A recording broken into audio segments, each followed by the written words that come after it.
구지가는 김해 김씨 김수로. 이 김해 김씨 구지가는 2000년 동안이나 황씨들을 욕보이는 김해 김씨 노래라는 것입니다.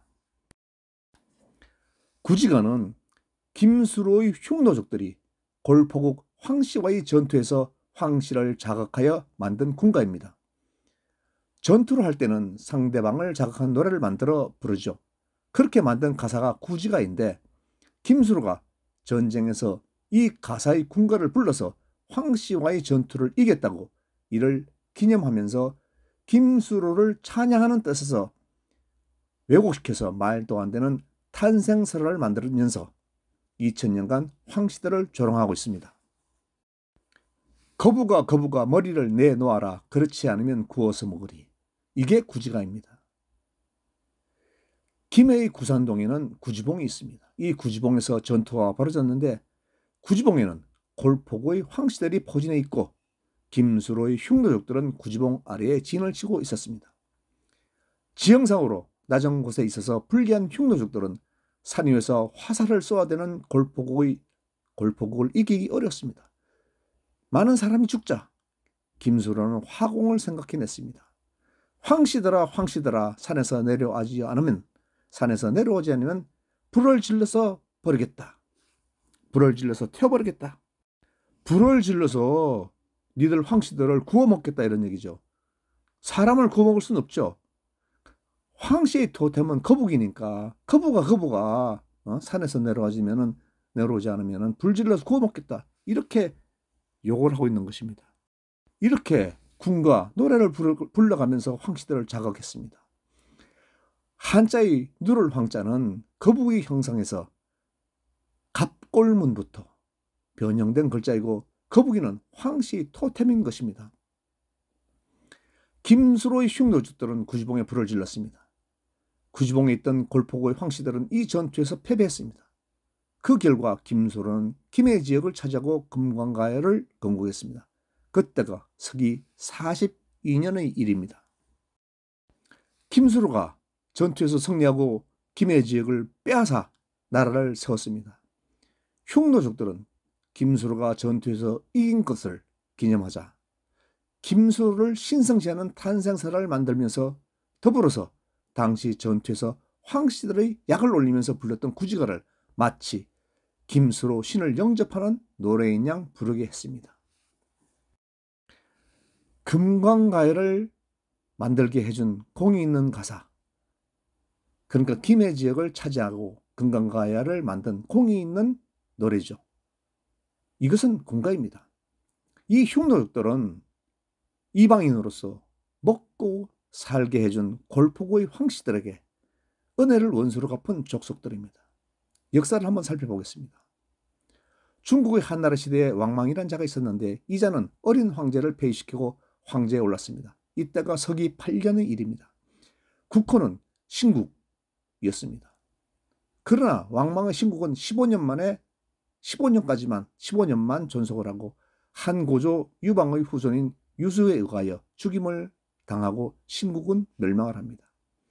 유수는 후한을 건국했고 광무제가 됩니다. 그때가 서기 23년의 일입니다. 왕망의 신국은 15년간 중국을 지배합니다. 왕망의 어머니는 김씨였습니다.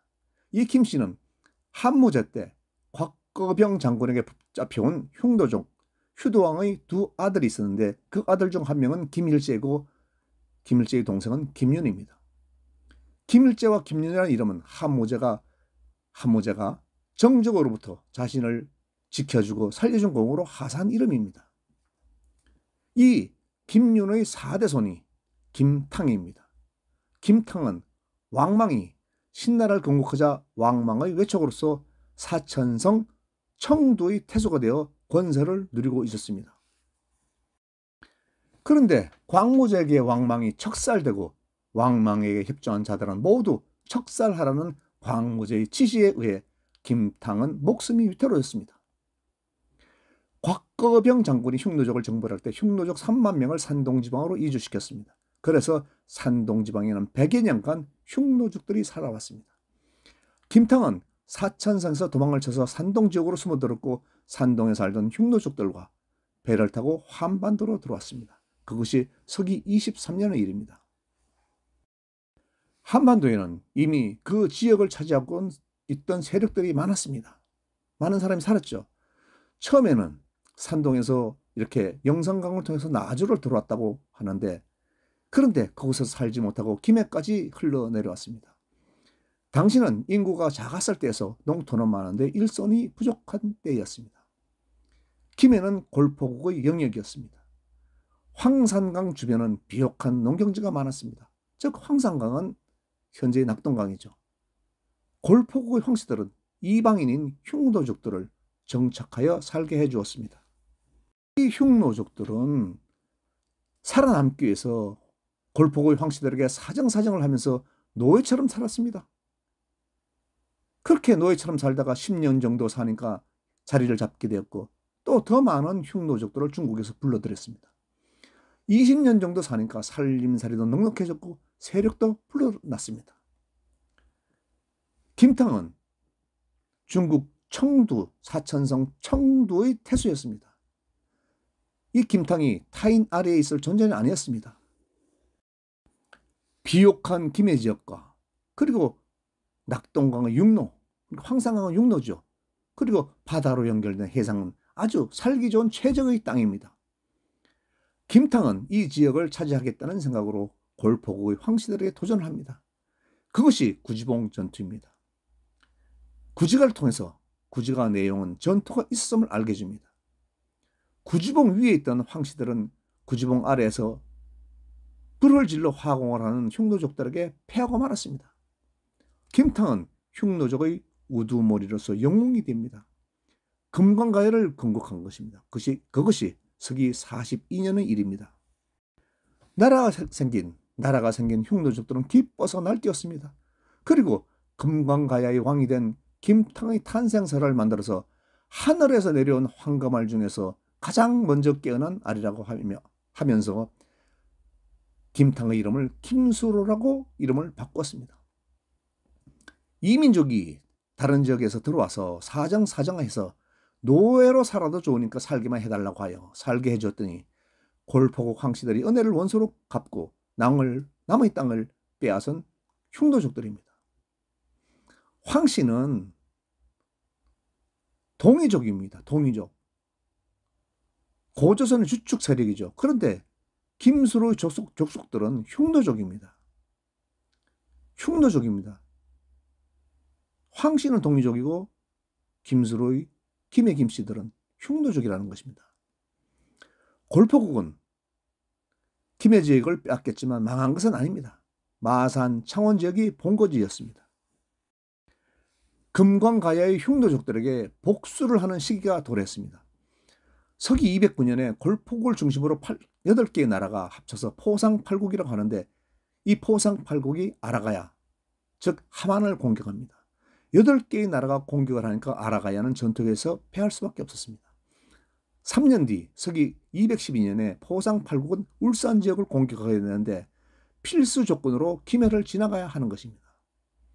금관가야의 흉노족들은 싸우지도 않고 바로 항복을 합니다. 그리고 길을 내줍니다. 그래서 포상팔국은 울산 지역을 공격하게 되는 것이죠. 삼국사기를 쓴 김부숙이나 삼국유사를 쓴 중일련도 김해 김씨다. 그러니까 김해 김씨들은 김씨의 입장에서 역사를 써나간 것이기 때문에 틀린 역사가 현재까지 남아있는 것이죠. 금관가야는 즉 금관가야 흉노족들은 싸우지도 않고 바로 포상팔국에 항복을 하고 길을 내줍니다. 그래서 포상팔국은 울산 지역을 공격하게 됩니다. 비겁하게 그지없는 금관가야 흉노족들은 전쟁을 하면 질 것이 뻔하니까 그냥 항복을 한 것입니다.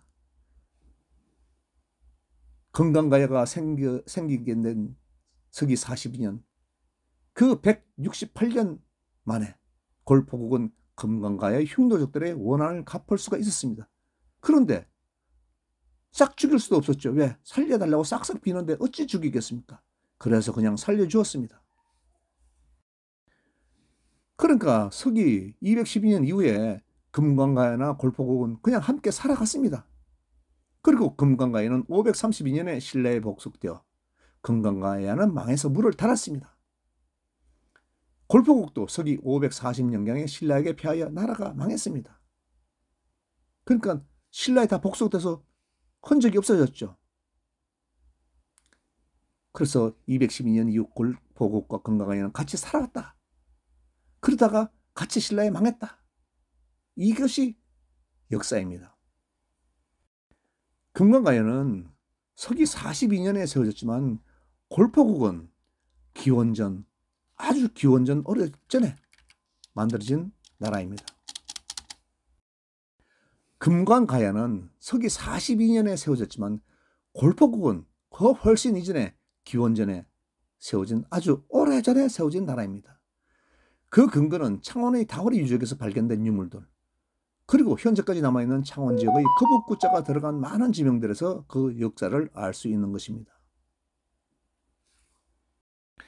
골포국은 기원전 648년 또는 기원전 356년에 세워진 나라라는 추측을 하고 있습니다. 그러니까 골포국의 역사는 굉장히 오래된 것이죠. 그런데 김탕의 전쟁 승리를 칭송하는 구지가를 오늘날까지 흉노족 김씨들은 부르고 있습니다. 2000년 동안 황씨들을 조롱하고 있습니다. 세계 황씨 총인구는 7천만 명입니다. 김씨들보다 훨씬 많은 숫자입니다. 세계 종친회를 여는 곳은 황씨들 뿐입니다. 김의 김씨들이 정신을 못 차리고 계속 구지가를 불러 제낀다면 세계 황씨들이 한국에 와서 김수로의 무덤에, 그리고 한 가지 알아둘 것은 김수로의 탄생설화, 그때는 아무 의미가 없었습니다. 그런데 중국에 원나라가 들어서면서 거북이 알이 욕이 되었습니다. 김수로는 거북이 동산에서 태어난 알이 아닙니까? 그렇게 탄생설에서 말을 하고 있죠. 그런데 이 거북이 알을 중국인들은 왕빠단이라고 합니다. 왕빠단이란 한국에 사용한 욕으로 한국에서는 개새끼라는 뜻입니다. 왕빠단이 왜 욕이냐를 설명해 보면 원나라 시절에 기생집에서 일하는 기동서방, 그러니까 여자가 몸 팔아먹고 사는 것이 그 기동서방, 이 기동서방은 녹색 모자를 써야 한다는 것을 원나라 때는 법으로 제정했습니다. 그래서 기생집에서 일하는 사람은 그 자식은 애비가 누군지도 모르니까 그런 사람이니까 그래서 개새끼다. 이 정도면은 김의 김씨들은 김탕의 탄생설화를 바꿔야 하지 않겠습니까? 그런데 김의 김씨들은 이것을 깨닫지 못하고 있습니다. 그리고 구지가 거부가 머리를 내어 놓아라. 만일 내어 놓지 않으면 구워서 먹으리. 아니 이것이 무슨 신을 영접하는 노래입니까? 이거 신을 영접하는 노래로 들립니까? 전투가 있었다는 얘기로 들리죠. 만약 니들이 산에서 내려오지 않으면, 구지봉 산에서 내려오지 않으면 산에 불을 질러서 구워서 먹겠다. 거북이 누구라 그랬습니까? 황씨의 토템입니다. 이제라도 김의 김씨들은 김탕의 탄생설화, 즉 김수로의 탄생설화를 바꿔야 되고 구지가를 더 이상 불러서는 안 된다는 주장입니다. 세계 황씨 인구가 70만 명이라고 얘기했죠. 황씨들을 더 이상 자각하지 마십시오.